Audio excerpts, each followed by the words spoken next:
Welcome to RAIN, the Real Estate Investor Growth Network with your hostess, Jen Josie. Join like-minded real estate investors and accelerate your business towards greatness. You will hear step-by-step strategies for success, interviews with real estate rock stars, and we will dig deep into past projects where we bear it all, including the good, the bad, and some just plain ugly. So get excited. Here's the bestower of badassery herself, the real Jen Josie. Listener discretion is advised. Hi, and welcome back. I'm Jen Josie, creator of RAIN, the Real Estate Investor Growth Network. Whoop, whoop. On today's episode, we have a guest that will be sharing their badassery. But before we begin, here's today's badassery bestowment, my little badass gift to you. Today's topic is diversify your lead generation. In today's digital age, relying solely on traditional methods of marketing can limit your reach. To maximize lead generation, it's crucial to employ a multi-channel marketing strategy. This includes online platforms like social media, real estate websites, and email campaigns, as well as traditional methods like networking events, direct mail, my favorite, and print advertising. By diversifying your marketing channels, you can reach a broader audience, catering to different preferences and behaviors. This approach not only increases your visibility, but also enhances your chances of connecting with a wide range of potential clients. So remember, consistency and clear messaging across all channels are key to building a strong brand presence and trust with your future clients. Now on to today's episode of the Real Estate Investor Growth Network podcast. We have with us Derek Dombeck. As a successful investor, national speaker, and international best-selling author, Derek Dombeck has surfed the ups and downs of the market since 2003. Derek's expertise ranges from creative deal structuring, wholesaling, flipping, and landlording to lending and investing throughout the years. Derek has co-founded a private lending company, a real estate acquisition company, and hosts several national mastermind groups called REI Circle of Trust. He also hosts an annual advanced strategies and networking event for real estate investors called Generations of Wealth Voyage. It is my honor to have him on the show, so welcome, Derek. Well, thank you. All the applause, it's amazing. I mean, they're just coming out from my computer in all different directions. So nice. It's so overwhelming. Oh my gosh. So glad to have you here. I have been studying up on you, and just in our 5 minutes of chatting before hitting record, I can already tell that you and I are going to be great and quick friends. So I want to go back to the beginning. How did you get involved in real estate way back in 2003? 2003, yes. 2003, yeah. 20 years ago. Holy shit. Yeah, I'm freaking old. Thank you. Thanks for that. So I came up as a construction worker, and in my early 20s, I had actually bought my first property to live in, and fixed it up using my hands and my knowledge and my skills. And I knew that I could build equity out of my own skills, but I didn't know anything else. So when I got to be about 27 was when my wife Tracy and I first, bought our first investment, I should say. And I went to infomercial type guru trainings, just like a lot of people, took in knowledge where I could. And over the first few years, we built up a pretty quick portfolio using banks. And then 2007 hit, and we lost damn near everything. Ugh. So I realized at that point in time that using banks, my wife and I both had good jobs. We had great credit. Back then it was Lending Tree was normal, and everybody was like Lending Tree, right? They were all fighting over your loans because they were selling the loans off. And that's when we had to make a decision. Our credit went to shit.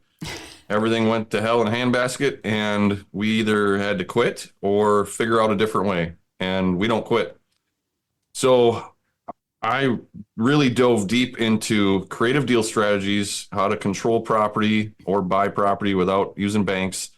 And then I started taking in anything and everything I could on how to properly negotiate and talk to people. And that just became a passion for me. So I'm curious, what was your trade? I used to put in sprinklers for fire protection. Oh, So yeah, we were the redheaded stepchild of the construction world because it cost so much money to put the system in, and you pray to God it never has to be used. there you Because that go. means there's a fire. So everybody hated us. It was great. You know. All right. So my first question for you, well, besides where did you get your start in real estate? You heard me say my badassery bestowment, and it's about lead generation and marketing.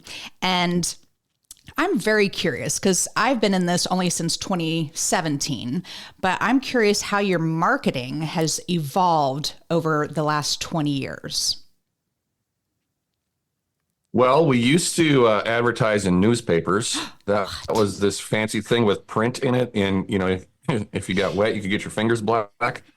So then came the internet, which no, the involvement has been very interesting, and to do what we do today, which is a lot of social media marketing, a lot of well, for me, I've built up a reputation. I live in Wisconsin. We do business statewide. So I do get a lot of referral business, but that just takes time, of course. Yes. And, over the years, consistency is the key. It doesn't really matter what you're doing. You need to do it consistently. I love and that. That's never changed. No matter what type of marketing we're doing, that's never changed. What's your least favorite form of marketing?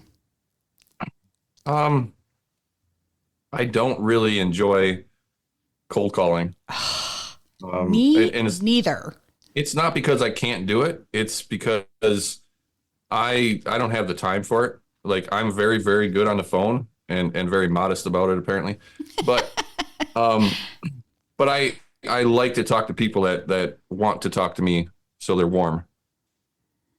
So Well, I mean, I agree 1,000%. I actually have very thin skin. And if someone's like, F you, stop calling me, I will curl up in a ball in the corner of the office. So I just absolutely cannot stand that. So I'm super excited to hear about this cruise and this mastermind and everything, but I want to do some good content for the listeners here. But one of the things you talk about is you have a private lending company. So what is the difference between a hard money lender versus your private money lending company? not much, Okay. honestly. If I'm being honest, it's another way of saying the same thing. But for your listeners' benefit, what's the difference between private lending and hard money lending? It's usually a hard money lender is going to be charging you points and fees, and they're doing this as a full-time business. A private lender is going to be doing maybe more than one loan, but they're not doing this as an active trader business. Okay. We call it a hard money company, a private lending company, because we hit all the SEO and everything that there is to hit, right? But where we are different, or we're different, and I say we're, I actually, my business partner bought me out of the lending company just before the end of the year. And so I can focus more on my platform, Generations of Wealth, and what I want to do moving forward.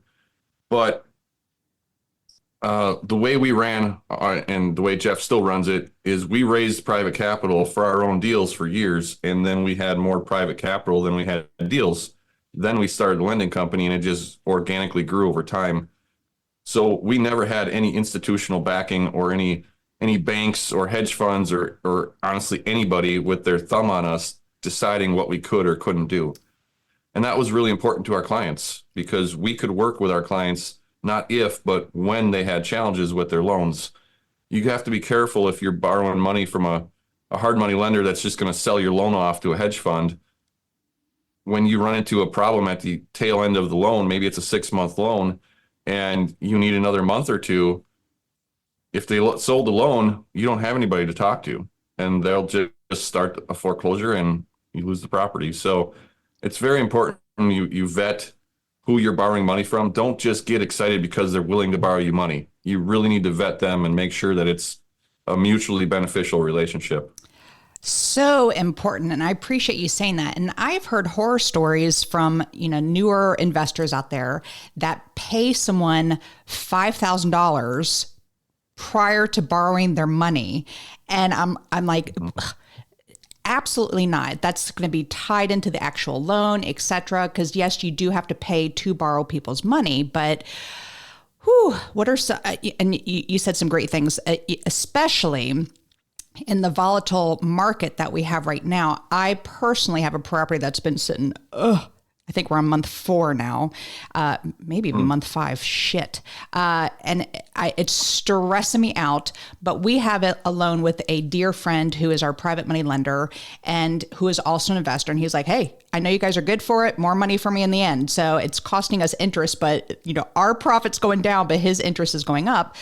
But that is so important, and why people may want to look for a private money company like yours versus working with hard money lenders. Because a lot of times they're like, nope, 6 months cut off, you're out. So I love that you work with the investors, but it's not your company anymore. You just got bought out.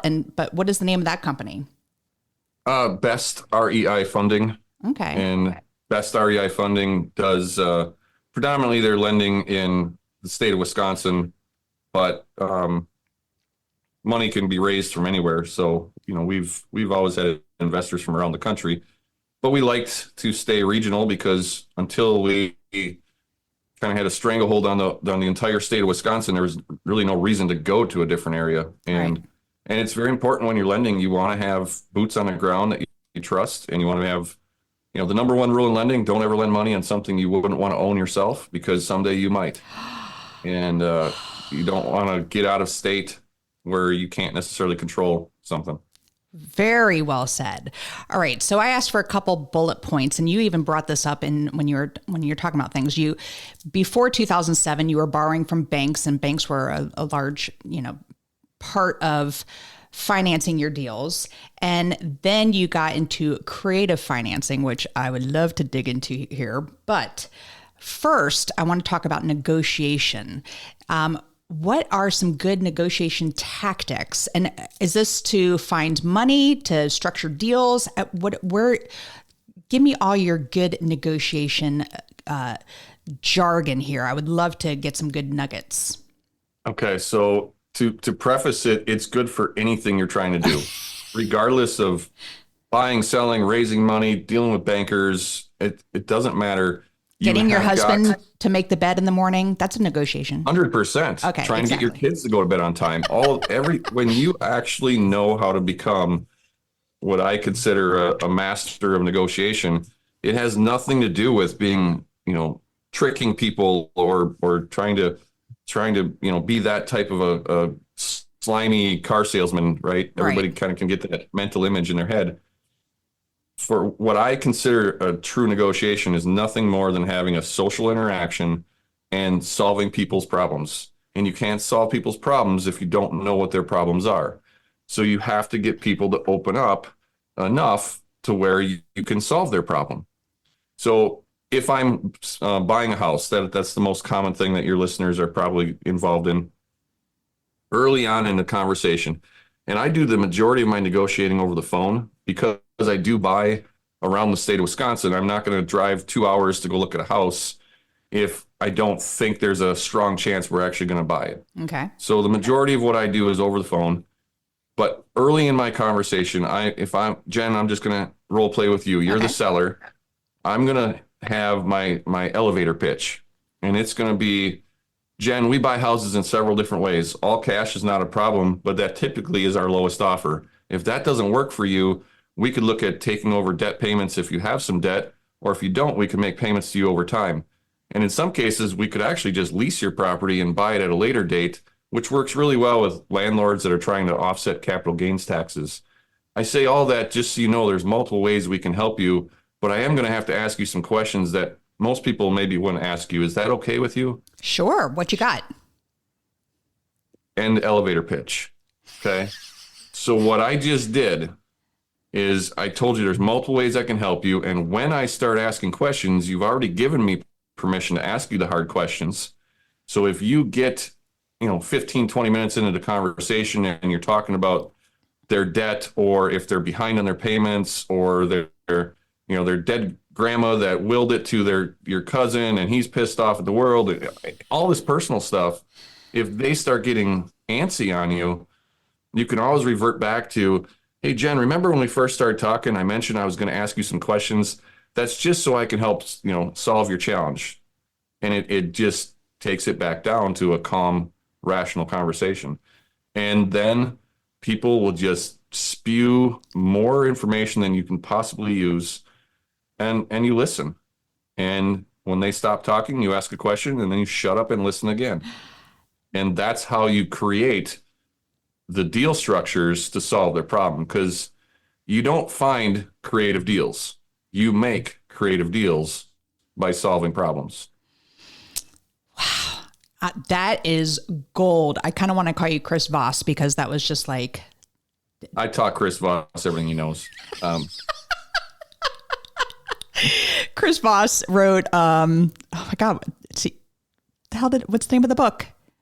Never Split the Difference. Never Split the Difference. So definitely want to check that one out. But Derek, that was gold. I absolutely love that. So that leads me into creative deal financing, structuring. So there is so much out there right now. You have the whole Pace Morby crew that wants to do all these different types of subject to and these different ways to do creative financing and or deal structuring, excuse me. But what are your favorite ways of creative deal structuring? So I want to define creative deal structuring, first of all, because a lot of people think that doing a subject to purchase is creative. And it's not. A sub to purchase is just another way of financing. Correct. To me, what is creative is when you stack strategies. Okay. So I will just tell you a quick story about a property I bought, and then I can dive into a little more depth on it. But a woman named Jan was behind on her payments. She needed to relocate to a different state fairly quickly, and she had equity in her property. She was very stuck on her purchase price. And at that time, now these are Midwestern prices. So if you have listeners on the West Coast, East Coast, sucks to be you. You guys got to pay more. But for us in the better parts of the country, she really wanted I had to do it. Jen. I can't help myself. I have so many students in California. I'm like, you pay what for how many square feet? Sorry, that was hilarious. All right, keep going. Well, students can come to me. I'll invest their money for them. But anyways, so Jan, her name was Jan. Jan really wanted $105,000 for her house. She had a first mortgage of about $65,000. I'm going to use round numbers just because it's easier. Of about $65,000, and she was behind a couple payments, and so she needed $10,000 down because she wanted to buy a motorhome or something to move, and the house needed about $5,000. It was just putting some lipstick on, some flooring, and some paint, make it rent ready. So here's where we stacked strategies. I bought the property for $105,000. I took over her first loan subject to, I caught up the payments. I gave her $10,000 down. She carried back the remainder of the equity, or that remainder of the purchase price, at 0% financing for $200 a month until paid in full, which was a period of about 6 years. And now I own the property. Okay. Problem is, I have this religion about using my own money. I don't like it. So I call my friend Dan, and Dan has a small IRA, and I'm very nosy. I know what all my friends have and what they're seeking. So I call up Dan, and I said, hey, Dan, I need $20,000. And for that, I'll give you 6% interest only quarterly payments. And I'll give you 20% of the equity in this property someday in the future when I sell or refinance it. And Dan says, okay, because that gives his IRA double-digit returns over time. Say that one more However, time. Hold on. Quarterly payments at 6% and then 20% equity split when you sell it. yes, 20% of the equity when we sell it or refinance it at my choice. Okay. So now the percentage of equity, that depends on the deal. Often I'll give people 10% of the equity up to 30% of the equity. It just depends on the numbers. This wasn't a high dollar deal. So 20% of the equity, came out to be like $4,000 in the end, right? So it just depends. I mean, 20% of the equity in California, you wouldn't be giving away 20% of the equity. So just True. recognize that that's variable, totally negotiable. So Dan says, yep, I'll do that. Now I had the $20,000. What did I do with it? Well, $10,000 is what I had to give to Jan up front. $5,000 was for the renovations. And the other $5,000 went to closing costs and to catch up her loan. Because remember, she was a couple payments behind. Okay. Okay. So we do a quick paint and carpet. Now we put tenants in the property on a lease with an option to purchase. So there's our next strategy. Okay. And so the tenants bring a down payment, or, well, don't call it a down payment. It's an option consideration fee. That's actually very important. Okay. So they come in, give me an option consideration. They rent the property for me for a period of time, and ultimately they get a loan, buy the house. They buy the house. Dan gets paid back. Jan gets paid back. Jan's original loan gets paid off. I keep the profit. Everybody's happy. That's creative deal structuring. Okay. You said that quickly, and I love it. I know. I did it on purpose too. And my hand's cramping because I was trying to write down all these numbers. So I just I'm want going to go through it. I'm going to go through it step by step. Oh, perfect. So the first thing that we did, subject to purchase of the first mortgage. Second step. Well, explain seller, what a subject to is for the listeners. Okay, sure. So you are buying a property and you are taking it subject to the original debt and loan staying in place, which is prohibited per the mortgage document on 99.9% of loans. There is what's called a due on sale clause. So if the lender finds out and chooses to, they can call the loan and essentially force you to pay it off or foreclose and take the property away. It's, in my humble opinion, very crucial you do not ever buy somebody's property subject to their debt if you do not have the ability to pay it off if it gets called due, because you are putting that seller at risk. And I think that you are a piece of shit if you put people at risk. I love that you said that. That is huge. My humble opinion, I've seen people get destroyed because, there are gurus out there teaching, different tactics that, come in, do these kitchen table closings, take over people's debt. And then all of a sudden something goes wrong and they just, the investor just walks away and says, oh, too bad, so sad. And they're rightfully getting sued. They should be getting sued if they're doing that. But anyways, so I'll get off my I love everything that you just said. And, that is really important because we are business owners and there's this thing called karma and it will come back and bite you in the ass. And so I always try to do what's right. Sometimes we lose a little bit of money, but it will pay off tenfold in the end. So thank you for saying that. All right. So you get the property subject to. Okay. And I'll mention one last thing on subject to. In the event that that loan does get called due, okay, it is not against the law to take over somebody's loan. You've breached a contract clause in their mortgage. No different than if they didn't pay their real estate taxes. That's a breach of contract. Or they don't keep insurance on the property. That's a breach of contract. How do you cure that default? Well, if you didn't pay the taxes, you go and pay the taxes, default is cured. If you transfer the deed in the sale of this property and they find out, how can you cure the default and avoid a foreclosure? Transfer the deed back. You've cured the default. Don't transfer it back without having another document in place, right, which would be perhaps a lease and an option. You don't want to lose control of the property, but just know you can cure the default if it does get called due. Okay. Well said. So now, thank you. Second step, there's equity or a portion of the purchase price that's not paid in cash. So the seller is going to carry that back. They are going to carry or hold, a promissory note from me, and that is going to be secured by a mortgage. So, or deed of trust, depending on your state. So at this point, there's 2 liens on the property. One from the original bank, second one from the seller doing a carryback. Okay. We had given her $10,000 cash up front. Now we bring in Dan. Dan, his IRA is doing what's called a participating note. So he's getting an interest rate and he's participating in the equity, which is an unknown number until the future. So it's called a participating promissory note, also secured by a mortgage. His IRA is in a third security position, which is a riskier position. Right. What's the reason he's getting a higher yield or return on his money? Okay. That higher yield is reflected in the 20%?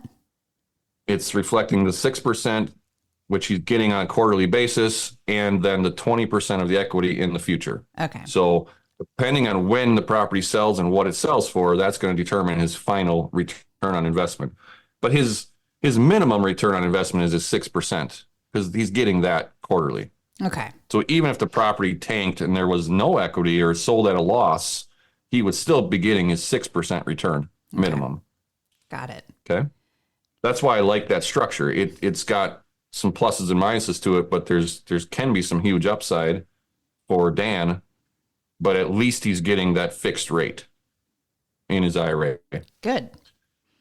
And then the next structure was, or next part of the structure was a lease with an option to purchase, and that is to our tenant buyer. Okay, so we've stacked a sub-2, a seller carryback, a private money participating note, and a lease option, and that is all created through conversations. Number 1 with the seller, what do they need? Number 2 with the private investor, what do they need? And number 3 with the tenant, what do they need? It's 3 separate negotiations. All of them culminate together into one beautiful deal, and everybody makes money. I love this. And I want to talk about Derek's involvement in this. So you said you are paying her $200 a month? In that particular deal, we were paying her $200 a month at 0% interest. And then what was her mortgage payment that you took over? Going from memory, it was likely in the $500 to $600 range. Okay. And then what? That property leased for $1,250. That was my next question. So you're collecting $1,200, $1,250, but you're paying out between $700 and $800. Correct. And the rest is cash flow. Well, there's taxes, insurance. That deal didn't cash flow a lot on the front end, but recognize that I also had about a $7,000 upfront option fee that came from the lease option tenant. So if the lease option tenant exercises their option, that goes towards their purchase price. If they don't, that's cash flow. Yep. Now there's another thing that I get pissed off about is when people put in lease option tenants or rent to own tenants, knowing full well there's no way that they can ever perform. I think that's wrong as well. I take all of mine. They are required to talk with my mortgage lender prior to moving in, prior to us signing any documents. And I want to know what their challenges are and what they need to do to qualify for a loan in the next 2 years. And if they cannot fix it within 2 years, I'm not putting them in the property.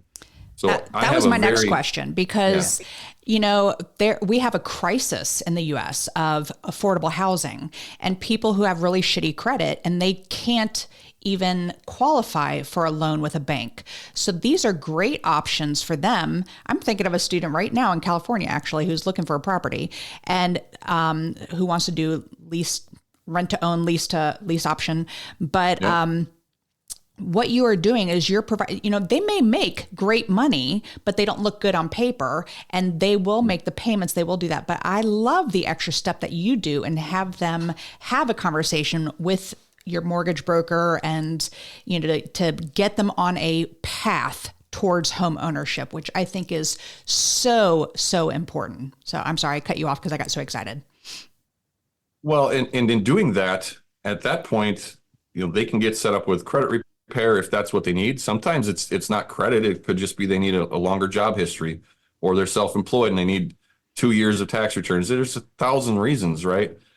And maybe I will ultimately finance them long-term, but I give them a short-term option because I got to figure out, are they decent people? Are they going to pay on time? Are they going to take care of the property?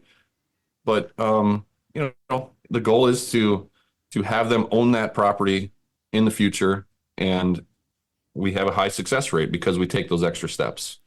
Well, you have provided just some amazing content this morning. And listeners, I think you'll agree with me that we need some more Derek Dombeck in our life. And what you do, you actually have a mastermind. And in addition to that, you have this cruise event, which I want to get into because I'm so inspired by you just from our 30 minutes so far. And tell us about your mastermind that you have, and then also the cruise that is it's coming up in March. Yeah, I'll start with the cruise because that's how the mastermind came to be. For years and years and years, I went on a cruise that was hosted by friends of mine. And when they retired and didn't want to host the cruise anymore, they voluntold us that we were going to take it over. And this is true. They voluntold us for sure. And so we finally caved and said we would do it. And then, of course, COVID hits. So it was such great timing. But generations of wealth, that entire mantra, and that's my platform now, that came from that generation of educators and mentors and personal friends kind of passing the torch to us. And we're doing the same thing with other, people, regardless of age, but just other people that are coming into real estate businesses, but also our kids. So the cruise itself, the Generations of Wealth Voyage, it's a non-selling event. Nobody's allowed to sell anything from the stage. And I'm perfectly happy with people doing business with each other, but do that on the side. Right. And I have 9 speakers plus myself from all different genres of real estate. And this is advanced strategies. I mean, this is not really brand new type of stuff. And it's good for anybody, but just recognize we're going to be talking about advanced strategies. We have conference for 4 hours each day that we're at sea, and the days that we're in a port, we don't have conference. So the afternoons and evenings, dinners, all that stuff is just networking. The speakers are on the ship. It's an 8-day cruise. They cannot get away from you, nor do they want to get away from you.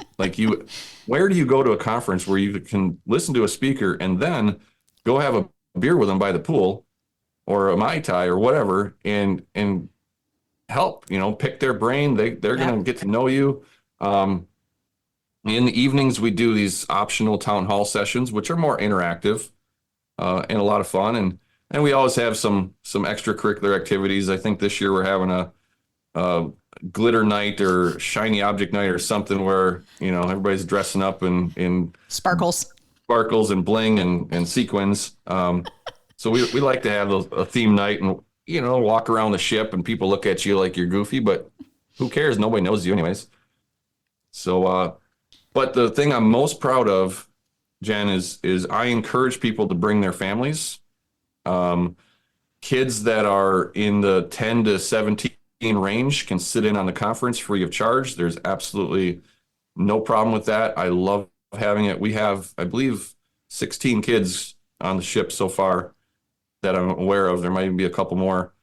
So my kids are 17, 12, and 6, and they're all involved in our business. Not so much the 6-year-old yet, but especially my 17-year-old, my 12-year-old. And they're building a network with other kids from around the country who have parents that are freaks like us. And it's awesome. They don't have to go into real estate, but they know there's something different out there now. They know there's other kids, because my daughter goes to high school in a fairly small school, and she doesn't have anybody there she can relate to. on what we do. And they're always looking at her, well, kind of with envy, right? She gets to travel and she goes to some of our events with us and goes on the cruise, and she's working on the cruise. I mean, she's got responsibilities. So she just can't relate to those people, but she can relate to all of her friends that she's made over the years. Well, so this is huge because I'm a former public school teacher of 16 years. And then I woke up one day and realized I hated children. So I got out of teaching. But prior to that,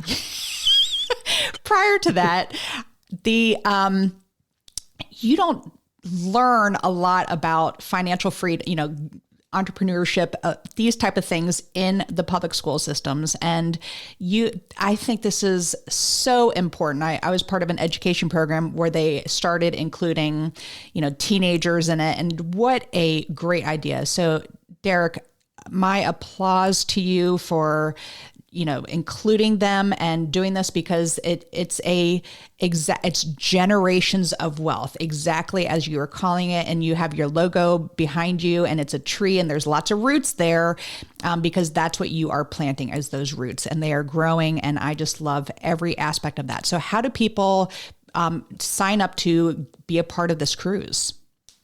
The cruise, you just go to our web domain is gowvoyage.com, which stands for Generations of Wealth Voyage.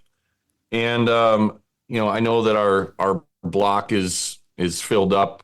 It's going to fall on availability on the cruise ship itself. The conference price, that ticket is on the website, but what you have to pay for the cruise itself depends on what cabin you choose and all that fun stuff. So, and I have been to events where it's similar, but it's been at a resort where you're there for seven days. Speakers are hanging out with you at the bar, and it propelled my business so much quicker, because you can sit in a conference room, next to people, listen to speakers. Hey, here's my business card.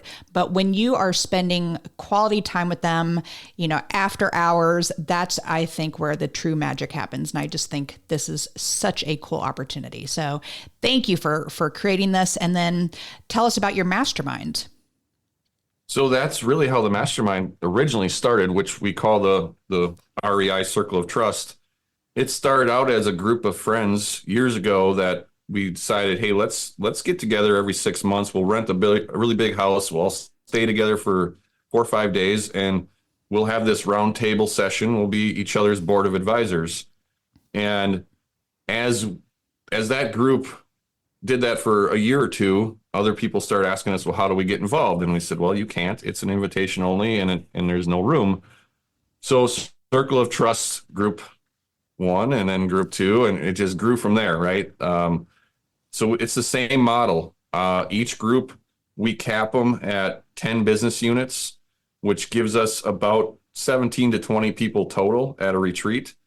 And we rent a different location every time. 2 weeks ago, we were in Dominican Republic. I saw that. With a group. I had one in Aruba in December. Last April, we had back-to-back retreats in Puerto Vallarta, Mexico. But the location is not the most important thing, but it's part of my vision to go and travel and see nice things. So why not do it with a group of people I love being around? But the important part is, regardless of Circle of Trust or any other mastermind, everybody, and I mean everybody, should have a network of people. And it doesn't matter if you're brand new in a business or you've been doing this 20 plus years, we all have shit that happens to us. It doesn't matter. If you're watching some infomercial and you're seeing this guru pull up in his Lambo in front of his mansion, I guarantee you his life is as big a shit show as yours. It's just different problems. It truly is. And by the way, the Lambo is leased and the mansion he doesn't actually own. That is true. So it's totally true. And I could name drop, but I'm not gonna. So could I. That's it's rude. Hilarious. Yeah. But here's the reality. If you can't find a mastermind that fits you, start one, right? And that's what we did. I've been a part of other masterminds, and mine is very focused on your vision for your life first, and then designing a business that serves your vision for your life. So our tagline at Generations of Wealth is live your vision, love your life. When you start your day intentionally with your family, your spouse, or your personal goals first, and then build a business that fits within the time that's left, it's a game changer. Instead of what 99% of entrepreneurs do is they work 40, 50, 60, 70, 80, 90 hours a week, and they keep lying to themselves and saying, well, I'm doing this for my family, and someday we'll be able to enjoy, the fruits of our labor. Except someday may never come. Right. And you're not doing this for your family. You're doing this to your family. Yep. You're harming your family. And I know this firsthand because I made all these mistakes. And, I was that person that I would answer my cell phone 24/7. And I would tell my kids to be quiet because daddy's on the phone. And I'd be ignoring my wife and everything else because, God forbid, if I don't take that phone call, I miss a deal. Mm-hmm. Bullshit. Right. That's just bullshit. But that's what we tell ourselves because we're entrepreneurs. So our mastermind, like I said, it's we help people, number one, figure out their visions, what they want for lives, and then we're a board of advisors to each other to keep each other on track to actually reach those visions.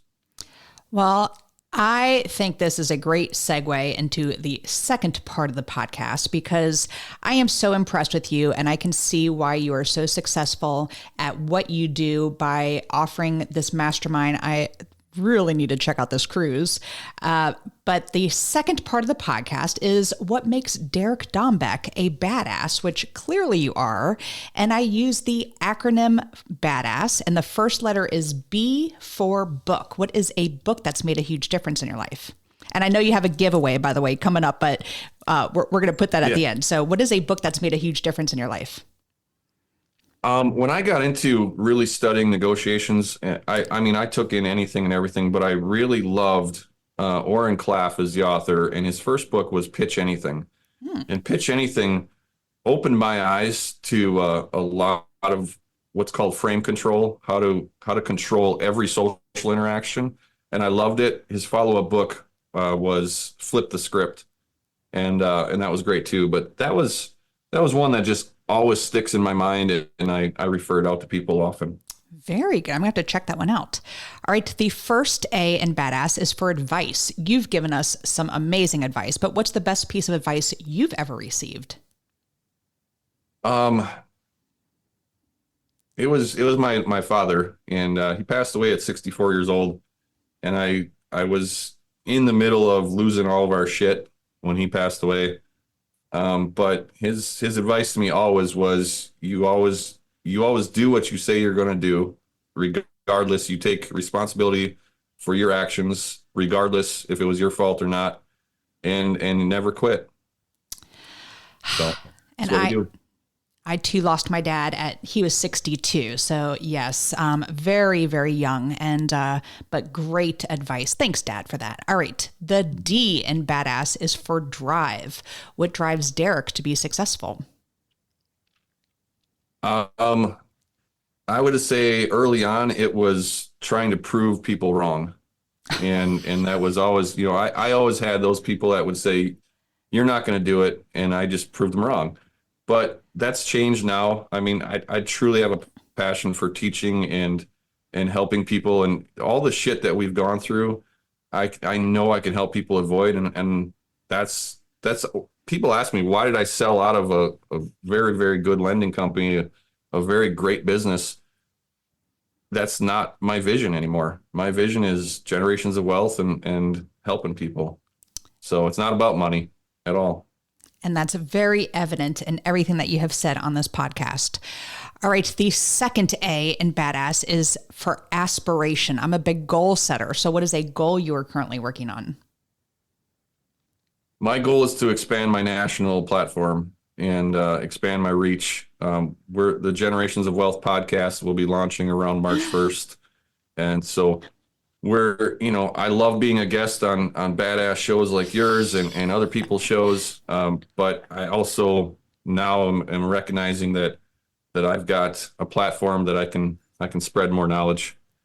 Well, Write that down, everyone. Generations of Wealth podcast. I know before people launch, you have to do a lot of recordings just to have a backlog. Yep. And so how many recordings have you done so far? We got about half a dozen in the can, and we've got to keep on trucking here through January and February. But yeah, post-production is starting on some of them. But as you know, putting together, for your listeners' sake, there's a lot of work that goes into what Jen does for you. So appreciate it and like and share and help her grow her show, because this is a labor of love, but it doesn't necessarily pay the bills. So ain't that the damn truth? I'm still trying to figure out how to monetize this, but honestly, I get to meet people like you, and you have taught me on this show today. I love all this stacking of your deal structuring. So I'm definitely going to be digging in more deep to that. So that is the benefit for me. And thank you for saying that, Derek. I appreciate that. All right. The first S in badass is for systems. What systems do you have in place to help you achieve success? I've never been really great at systems, but I'm really great at hiring people that are good at systems. So without my personal assistant and my project manager who handles our rehabs, my marketing team, that's my system. I am a very motivated person. People ask me what I actually do for a living. I just tell them I get paid to bullshit. And I want stuff done yesterday. I have no patience, but I just hate trying to sit down and figure out how to actually put a system in place. So I hire people to do it. And very, very smart. And in fact, you were like a little panicked at the start because your assistant was stuck dropping their kid off at school. So, and you're like, where's the link? Anyway, I do get that. So, yeah. All right. So to wrap up this second part here, the final S in badass is for success. What does success mean to you? Time, 100% time. I've made money. I've lost money. I've made money again. But 2023, I turn 48 years old tomorrow, and the day after we record this. And in the last year, I buried 3 classmates of mine at 48 years old. And time is something you just can't get back. Mm-hmm. And the one thing, when I finally got a clear vision for what I want in my life, my family, for the last 3 years, we take 5 to 6 week long RV trips in the summer. I just work remote or do what I need to do, but you cannot get that back. And all the money in the world can't buy you another minute on this earth. So that's what drives me. Well, you are the epitome of live your life. Live your vision and love your life. And I love that you said that. And I mentioned at the start of the second part here that you have some giveaways for the listeners. So tell us about that. I do. Well, I was honored enough to meet a guy named Kyle Wilson a few years ago. And Kyle Wilson was the business partner and the man behind a very well-known author and speaker, Jim Rohn. And so, love. Yes. So Kyle had asked me to co-author in a book called Next Level Your Life. And it's got a whole bunch of awesome authors. Every author gets a chapter in the book. And there's some well-renowned people like Tom Ziglar, which is Zig Ziglar's son, and Simon T. Bailey, who he's happens to be a real famous speaker, I guess, in the business world. But the bottom line is, I was honored to be in the first book. It went really well. We hit international #1 bestseller in like 30 some categories. And then Kyle asked me to be in his next book, which was The Transformational Journey. And my story in The Transformational Journey is all about how I built the vision for my life. So I would love to give away the electronic version to your audience. They just simply email me and say, hey, I heard you on Jen's Badass Show. And you absolutely need to put Badass Show in the subject line, because it'll make me laugh every time. Just say, just send me an email. It's my personal email. It's one that I watch, and my assistant keeps an eye on it as well. But just reach out to me. Tell me, is there questions you have? Is there anything I can do to help you? And ask for a book. We'll send you the electronic link and you can download it. And your email address is? It's my first name, Derek, DEREK at globalgow.com. Derek at globalgow.com. Got it. And I will make sure that is also in the show notes. And I truly appreciate, we love giveaways on here. And Derek, it has been an absolute pleasure interviewing you. You are not only smart, but funny and good looking. Of course, obviously I had to throw that one in there because I've had to stare at your mug this whole time. But I do truly, truly appreciate everything that you have shared on the show today. You gave us some great, great nuggets. Thank you for being here.